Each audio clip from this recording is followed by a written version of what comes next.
काम कैले आई। लॉकडाउन खुलते खुलते तोहर फरमाइश चालू हो गई।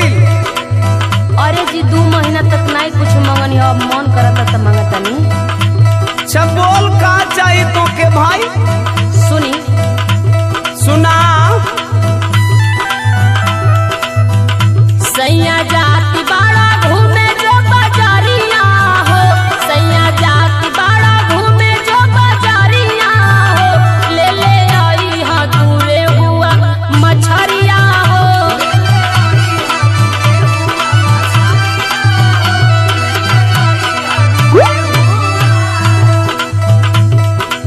तोहार फरमाइश सुन लिहली, अब तनिका तू हमारे को सलाह मान लो धनी।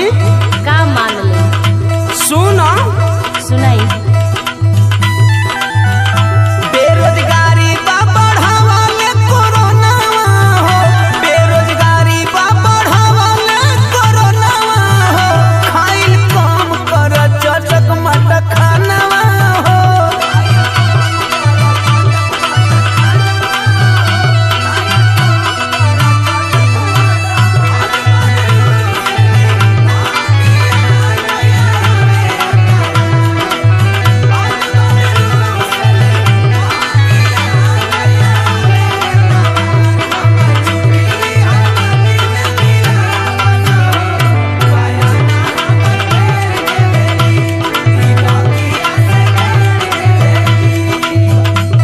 हमार बात सुन लो, मछरी चाही तो चाही, आ मछरी के साथे और कुछ चाहिए।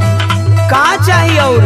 सुनो अरे सुना सुना सुना के मथे न खाए सिखले वाले तू की औरी का कर सकेली। किनी लीहा तू खड़ा मसाला बलम, पिस के डाल दे स्वाद बड़ी जाला बलम।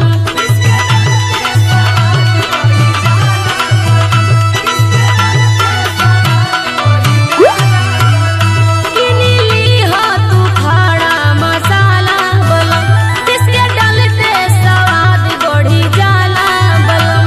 हम बनाई चाटे लगबाया नूरिया हो, हम बनाई चाटे लगबाया नूरिया हो, ले ले आई हा दूरे हुआ मछरिया हो।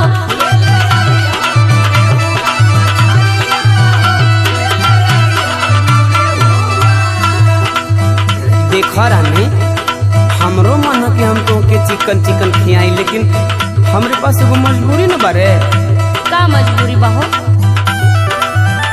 रुकी गइल बसदरी कमाई गोरी, बोला मछरी कहाँ से खियाई गोरी।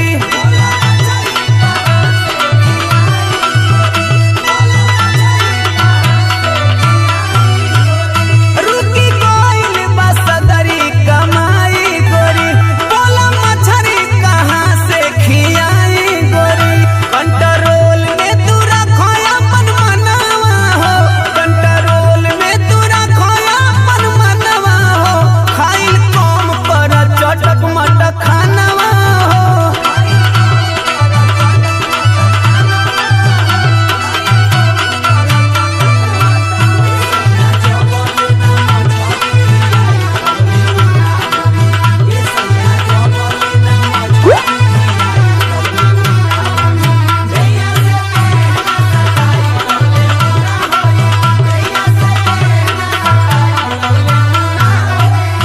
राजा जी एगो आखिरी बात कही। अरे सबको चाँद का बारू कहो ना, हम सुने कदी तैयार न बाने। अच्छा तो सुनी। सुनाओ।